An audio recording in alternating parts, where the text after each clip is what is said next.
नमस्कार. मनपसंत kitchen corner मध्ये मी प्रमिला देशमुख आपणा सर्वांचं स्वागत करते. आज आपण सुप्रियाताई यांच्या इझी कुकिंग विथ सुप्रिया मधील कॉर्न पॅटीस कसे बनवायचे ते पाहूयात. नमस्कार, मी सुप्रिया स्वागत करते तुमचं माझ्या यूट्यूब चॅनलमध्ये. आणि आज आपण पाहणार आहोत कॉर्न पॅटीस. एकदम क्रिस्पी असे कॉर्न पॅटीस बनतात हे आणि एकदम झटपट बनतात.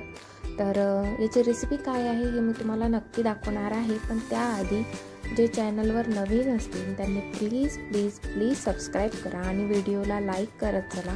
तुम्ही व्हिडिओज भरपूर सगळेजण माझे व्हिडिओज पाहतात, खूप छान सपोर्ट मिळतो मला. पण लाईक तर बनता आहे ना, तर प्लीज लाईक करत जा. आणि जे नवीन असतील त्यांनी सबस्क्राईब करा आणि माझे व्हिडिओज जे आहे बघत राहा.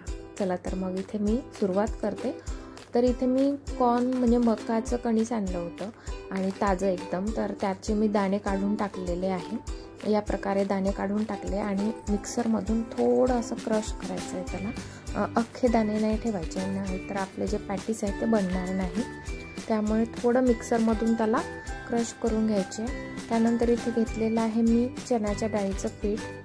2 मक्याचे कणिस घेतले होते. त्याला मी अर्धा वाटी तांदळाचं पीठ आणि 1 वाटी जे आहे ते आहे चण्याच्या डाळीचं पीठ असं वापरलेलं आहे. त्याने त्याची बाइंडिंग येते थोडी. त्यानंतर इथे बारीक चिरलेला कांदा, त्यानंतर बारीक चिरलेली मिरची, त्यानंतर 2 मोठी बटाटी घेतलेली आहे उकळून आणि लसूण अद्रकाची पेस्ट घेतलेली आहे. तर इथे तुम्ही अजून भाज्या घेऊ शकता, कॅबेज घेऊ शकता, कॅरेट घेऊ शकता. तुम्हाला हव्या त्या भाज्या तुम्ही यामध्ये बारीक चिरून ॲड करू शकता. तर आता इथे इन्ग्रेडियंट्स तयार आहे. आता यामध्येच आपल्याला टाकून घ्यायचं आहे थोडं तिखट. हिरवी मिरची तर मी घेतलेलीच आहे, पण थोडं तिखट पण टाकून घ्यायचं आहे. त्यानंतर टाकायचं आहे आपल्याला मीठ.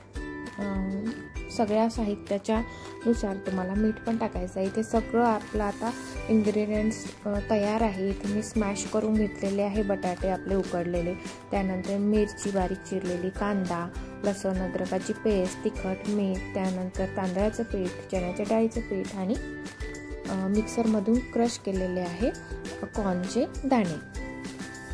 आता याला आपल्याला एक मिक्स करून छान गोळा तयार करून घ्यायचा आहे.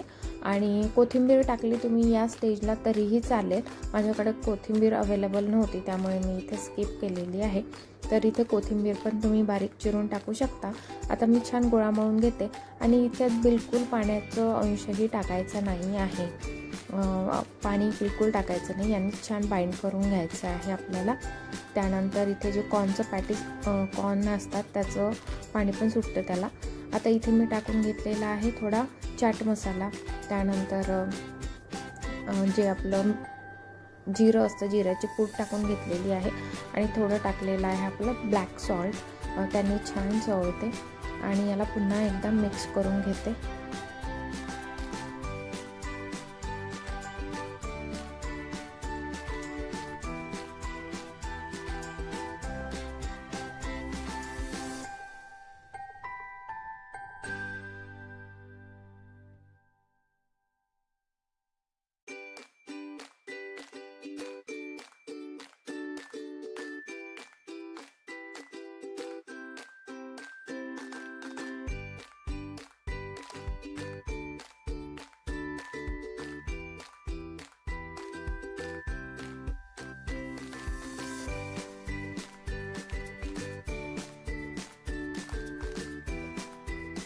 आता आपल्याला काय करायचं आहे, हाताला छान तेल लावून घ्यायचं आहे आणि एका प्लेटला पण तेल लावून घ्यायचं आहे आणि त्यावर हे तुम्हाला हवा तसा शेप तुम्ही देऊन थापून घ्यायचे आहे पॅटीस. आता इथे मी थोडा हार्ट शेप देण्याचा प्रयत्न करते आहे. तर हार्ट शेपचे पॅटीस इथे मी बनवले आहे. तुम्ही राऊंड शेप पण करू शकता किंवा ट्रायंगल करू शकता, स्क्वेअर करू शकता. हवा तो शेप तुम्ही देऊ शकता. तर इथे मी हार्ट शेपचे पॅटीस तयार करण्याचा प्रयत्न केलेला आहे. आता इथे मी थापून झालेले आहे पॅटीस. आता हे आपल्याला शॅलो फ्राय करायचे आहे. तुम्हाला जर डीप फ्राय करायचे असेल ते पण तुम्ही करू शकता, तेलातून तळून घेऊ शकता. पण इथे मी शॅलो फ्राय केलेले आहे आणि हे पण खूप टेस्टी लागतात. तर चला मग थोडंसं पॅनवर तेल लावून घेते आणि जे पॅटीस आहे हे छान शॅलो फ्राय करून घेते. तर तिथे पॅटीस मी तेलावरती ठेवलेले आहे आणि मंद आच करायची आहे. पहिले पॅन छान गरम करून घ्यायचं आहे, मग तेल लावायचं आहे, त्यानंतर एकदम फ्लेम कमी करून घ्यायची आहे.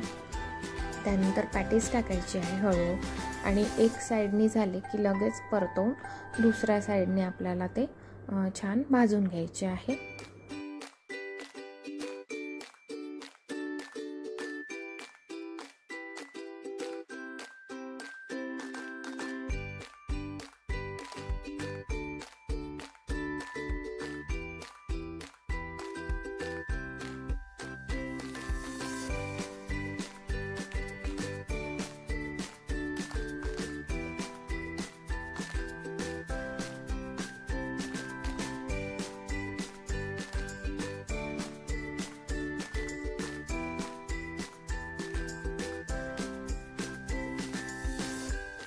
तर इथे पाहू शकता दोन्ही साईडनी छान भाजल्या गेलेले आहे. थोडं तेल किंवा तूप किंवा बटर पण तुम्ही यूज करू शकता आणि अशा प्रकारे छान इथे पॅटीस रेडी आहे. एकदम क्रिस्पी लागतात. तुम्ही सॉस बरोबर किंवा हिरव्या चटणी बरोबर सर्व करू शकता आणि तसे पण खूप टेस्टी लागतात. जर चटणी नसली तरी काही टेन्शन नाही. इथे मी सर्व करते आणि तुम्ही नक्की ट्राय करा हे कॉर्न पॅटीस आणि कसे झाले हे मला कमेंट करून नक्की सांगा. तोपर्यंत भेटूया नेक्स्ट व्हिडिओमध्ये नेक्स्ट एका छानशा अशा रेसिपीसोबत. तोपर्यंत माझ्या चॅनलला लाईक, शेअर आणि सबस्क्राईब करायला विसरू नका. पाहत रहा इझी कुकिंग विथ सुप्रिया.